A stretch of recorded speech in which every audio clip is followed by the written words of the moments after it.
few things I'm going to discuss with you in this video.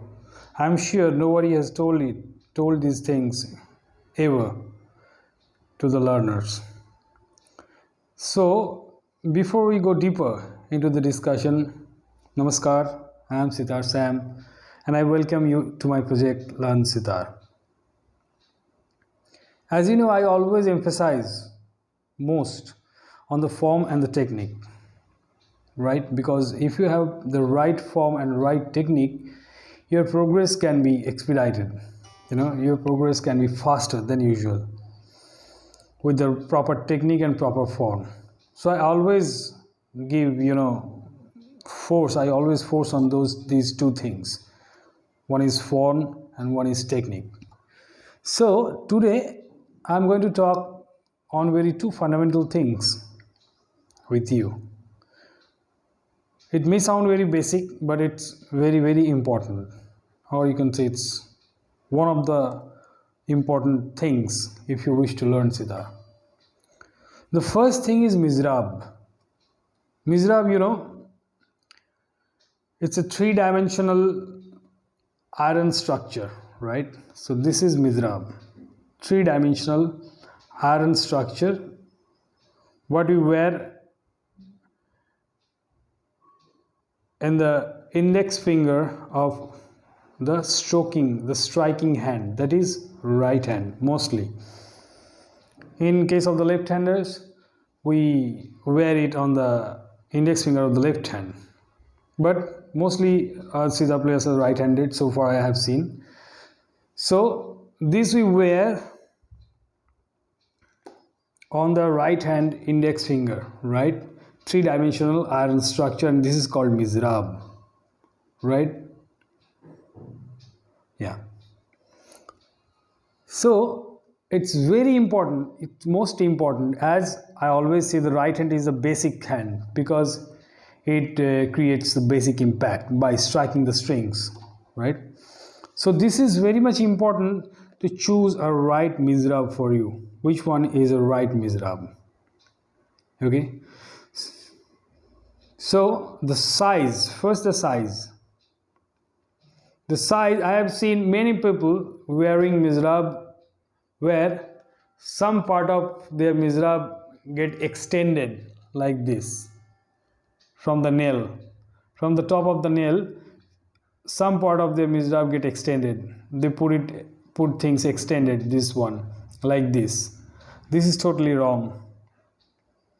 If you are wishing to play sitar correctly, and if you are wishing to create some speed and some finesse on your stroking, then this is totally wrong. In that case, whenever you try to play Ra, your Mizrab gets entrapped in between the strings. So it gets entrapped in between the strings and it creates a lot of disturbances and a lot of noise and a lot of obstacles. So this is not the right way to wear a Mizrab. So Mizrab must be all fit in the finger and no more extension on the tip of the finger. There must not be any extension, right? So this is the proper way to wear a Mizrab. And the size, it must not extend here and either here. You see, it should come only the first portion of your finger, the tip of the finger, from the tip of the finger, from the first portion of the finger, this first part actually of your finger, the top part. It should not extend this way either. So it should fit from here to there, and it must not be very tight and must not be very loose. Okay, this is how you wear a Mizrab. Next thing, whenever you pick a Mizrab, you see, let me show you. You see two portions. One is a little bit, angular. It's like a little bit angular towards your left, and little bit angular, another one is towards your right. If you take this way, this is your right, and this is your left. So one side, one top, yeah. So one top is a little angular, little tilted towards your left, and the other a little towards your right. Whenever you hold is this way from your side. So the portion, the top, where it's little tilted towards your left, you should put it on the top. Yeah, like this, on the top, and a little bit off to the left side of your fingertip, actually, not in the totally in the middle, a little bit left, not totally in the middle, a little bit left to your finger, right? So why this? Why? Because this is, we are eliminating the chance of getting the maximum portion of the support, maximum support of the finger, but yet we are doing this. Why?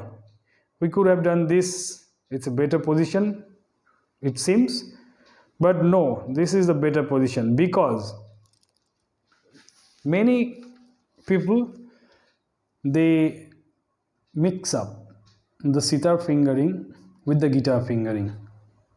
Now you have to take care of this thing, that sitar fingering and sitar right hand is very much different from guitar right hand. Why? In guitar, your fingers get like straight, right, on the fretboard. If this is a guitar, your fingers stay like straight. Why? Because the thumb is free there, so that you can plug the string like this way, straightening your fingers, right, straight away, this way.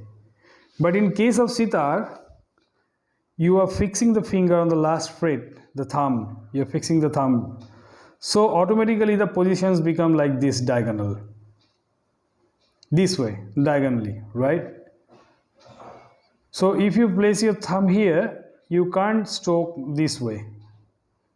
When you stroke this way, if you stroke this way, there won't be much speed, and your right hand will get tired very easily with very little playing. So the position must be like this, a little diagonal, right? Not straight towards the towards the fretboard, a little diagonal to the fretboard, and this diagonally we are placing the fingers. So in that case, this works best, to put your Mizrub a little tilted towards your left, right? Because this way you can touch the string mostly with your Mizrub. The maximum part of the Mizrub touches the strings, right? This way. This is the right way of stroking, right?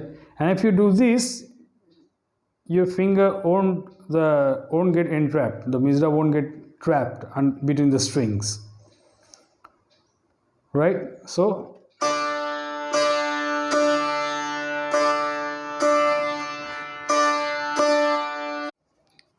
this way you can create a lot of speed, like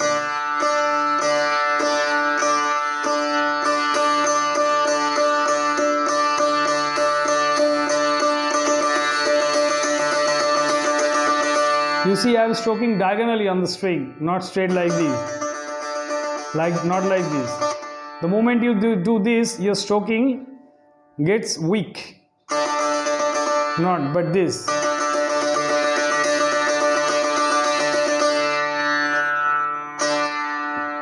Throwing the Ra up on the upper side, not the lower side, is upper side, like this. So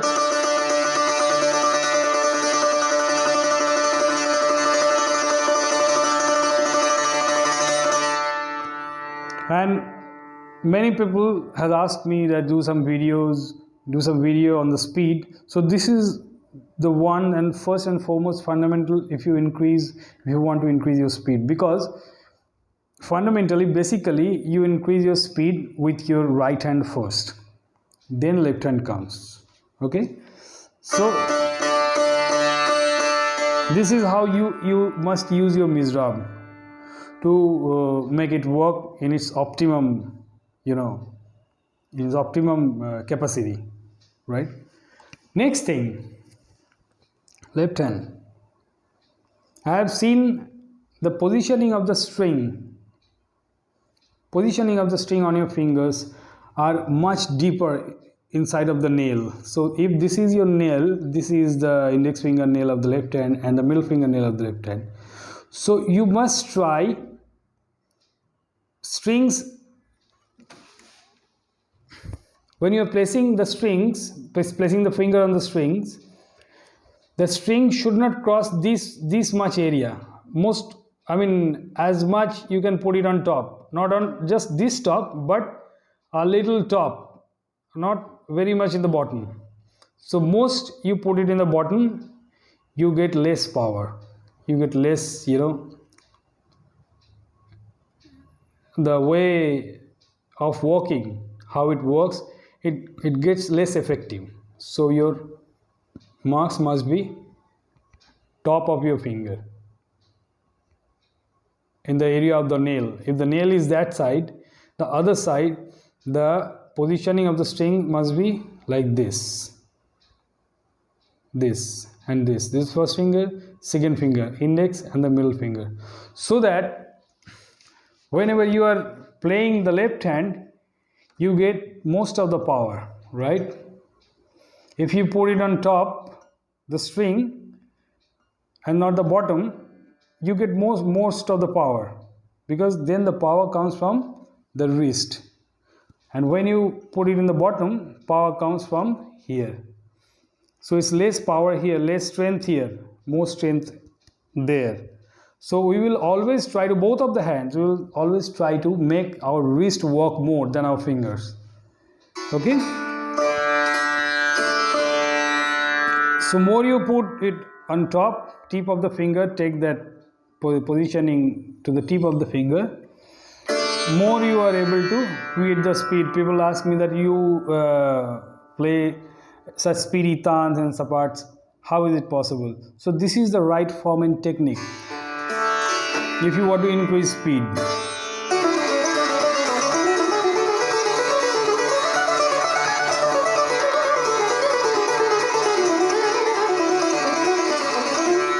Because more your finger gets round like this, both the hands, more you get power, more you get power. More it gets flatter, less you get power. So for speed, these two are very much important. And one more thing is the thumbs.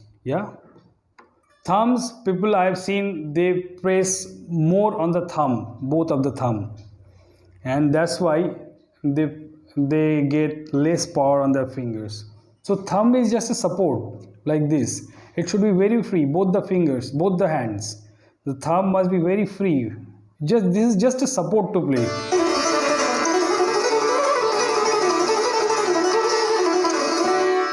So thumb is not a thing to be very push into the sitar, right? The both hands.